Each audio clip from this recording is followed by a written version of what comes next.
Next edition of Leadershipisation, all things communication. My name is Beth Bergen and I'm a leadership and communication coach. I'm internationally awarded, which is fabulous. I love it that I've had that recognition for the work that I've put into my coaching business over the years.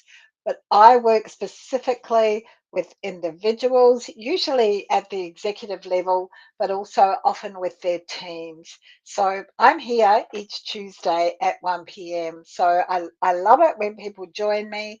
It's also really awesome when people watch the replay. So we've been having a lot of input over the last few weeks about communication, and we've been particularly focused.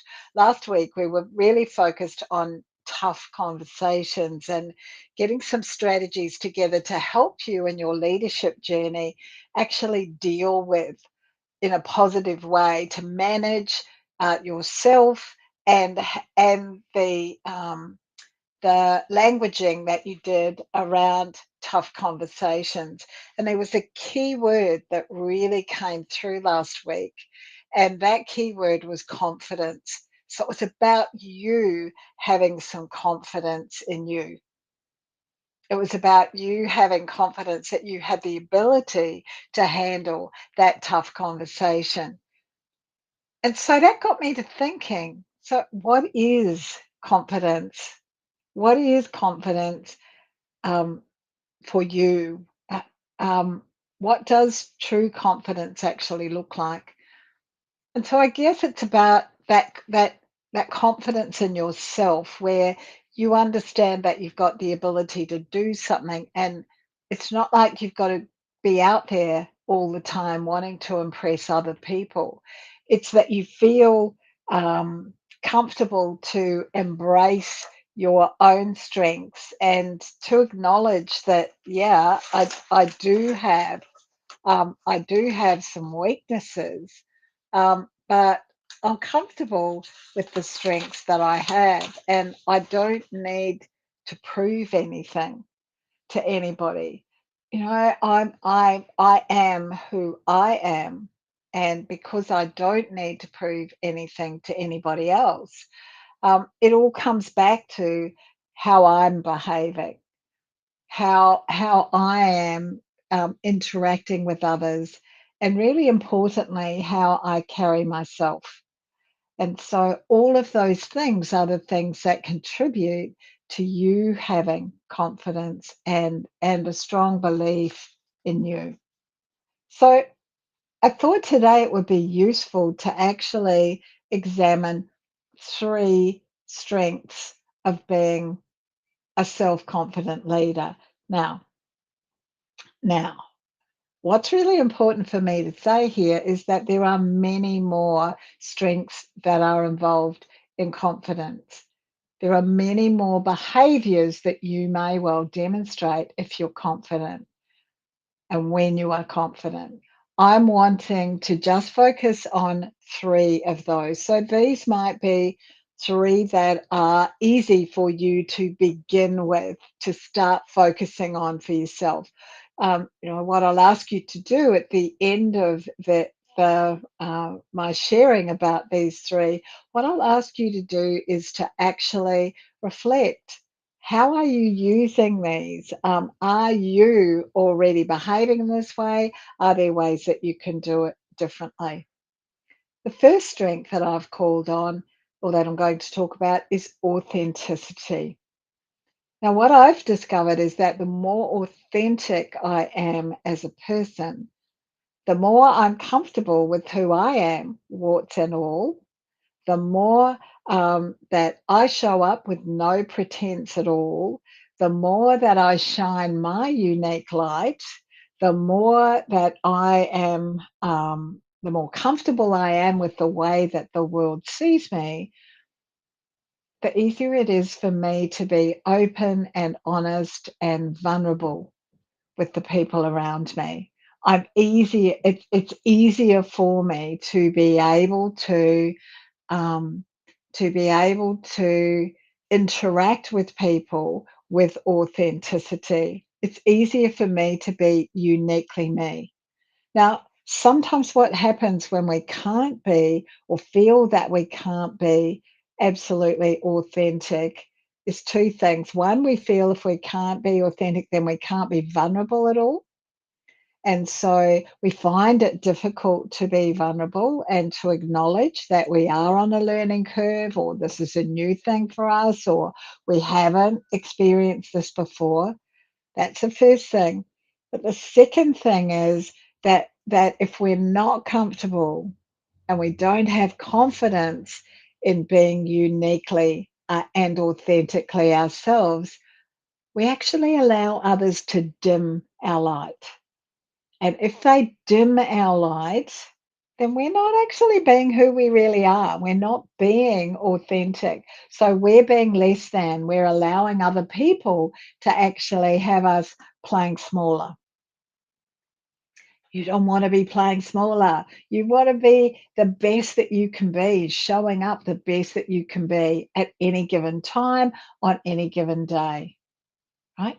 Now, being authentic, it doesn't mean that you're not interested um, in improvement or growth.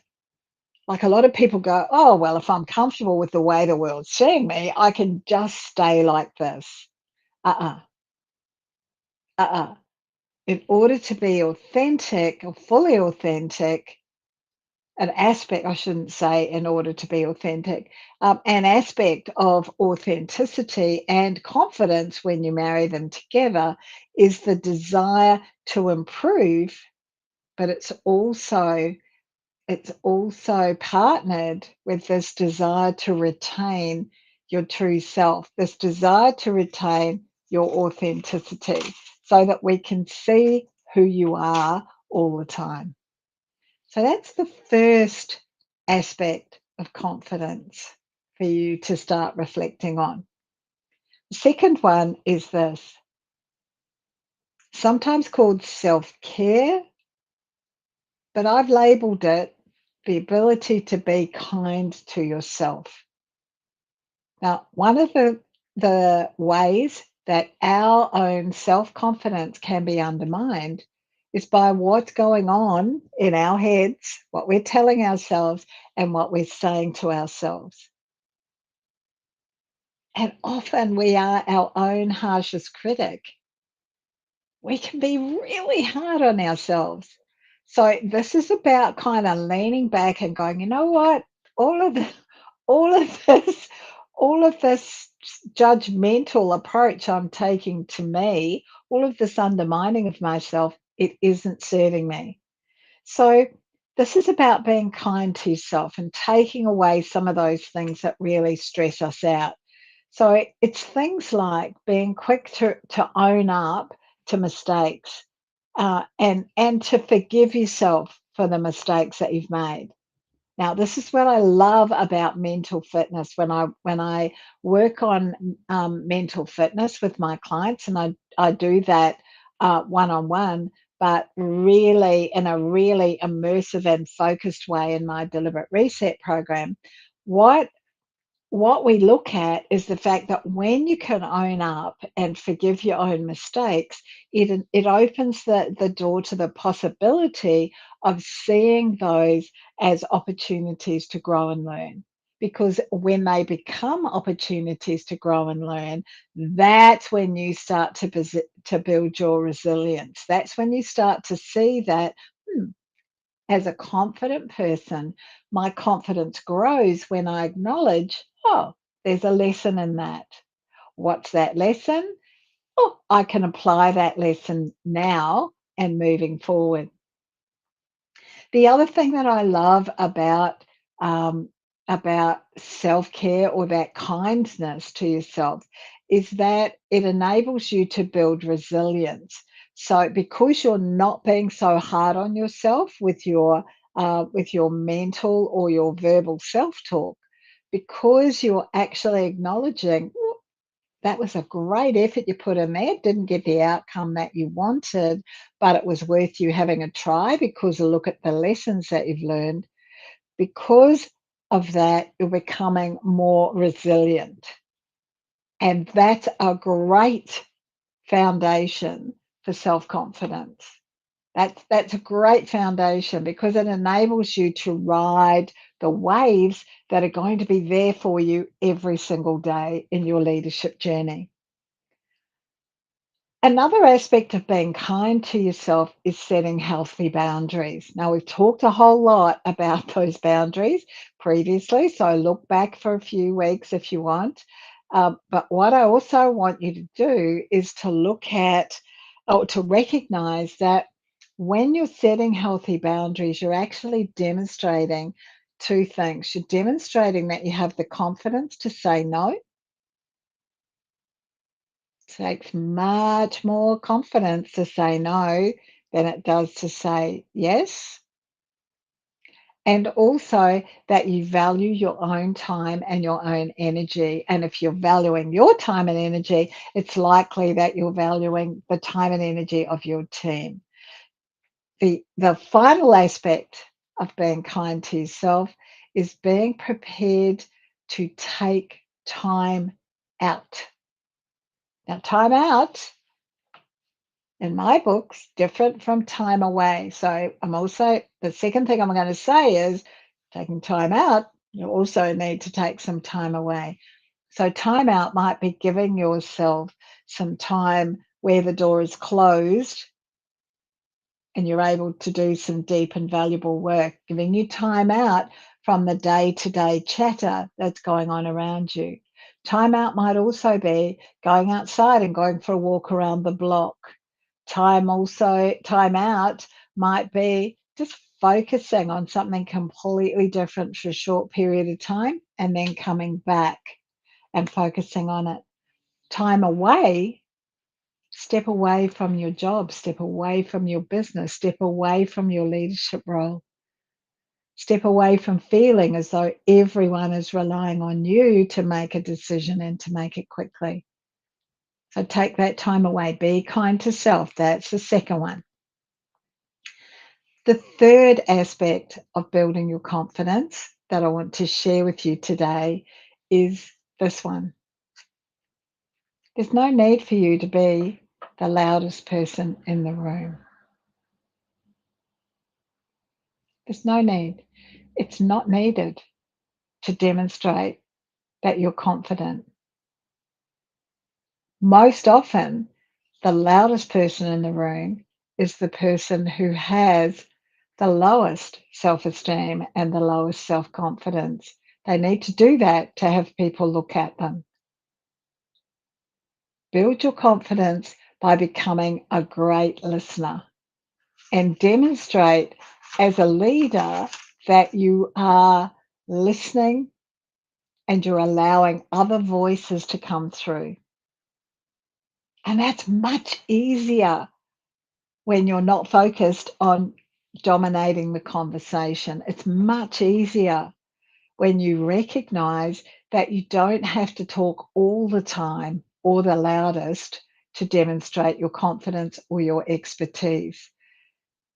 When you're listening, it shows that you're open to new ideas and perspectives. It shows that you're open to hearing these new opinions because that's going to stretch and challenge you a little bit. You're going to get deeper levels of understanding and you're going to get some new knowledge. And when you encourage your team or those around you to speak up more often and quieten your voice down a little, you have a situation where they're going to respect you and value where they respect you, but also where you're demonstrating that you're respecting them and valuing their input.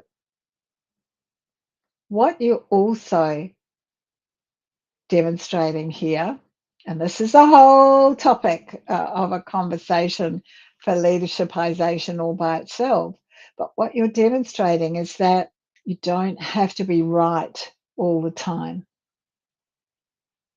and that relationships are really important to you. Which is awesome. As a leader, you don't have to be right all the time. That comes back to that authenticity and that vulnerability, being kind to yourself that we've already talked about.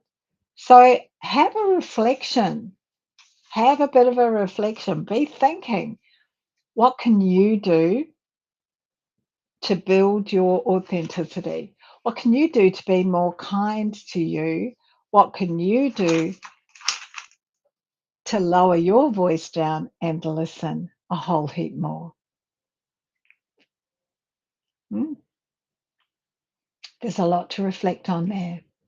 Hey, this week is actually International Coaching Week. And so I'm open to giving people the opportunity to have one on one chats with me to find out all what there is to know about coaching, to have their questions answered.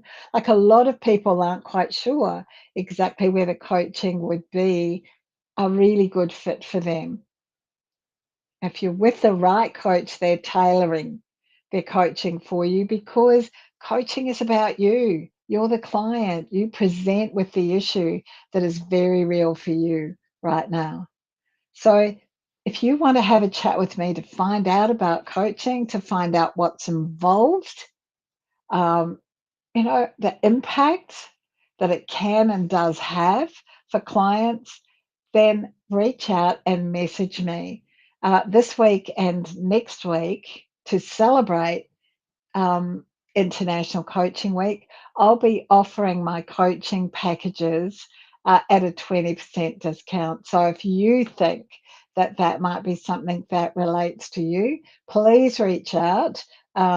Email me, coach@bethbergen.com, or um, a private message me through the platform that you're watching this on. So, thank you. Thank you for being here. I love it that we've had this chance to look at three important components of communication. I'm sorry, three important components of confidence. I got my tongue twisted around that. So, those three important components of confidence building, so that you can begin to reflect on those and start to get that journey of confidence growing for you, so that as a leader, you can use that all the time. If you're watching the replay, please put hashtag replay below. Questions and comments, please reach out. Happy to answer all of those for you, and also happy to take further questions that I can bring to a call. Thank you so much. See you next week. Same time.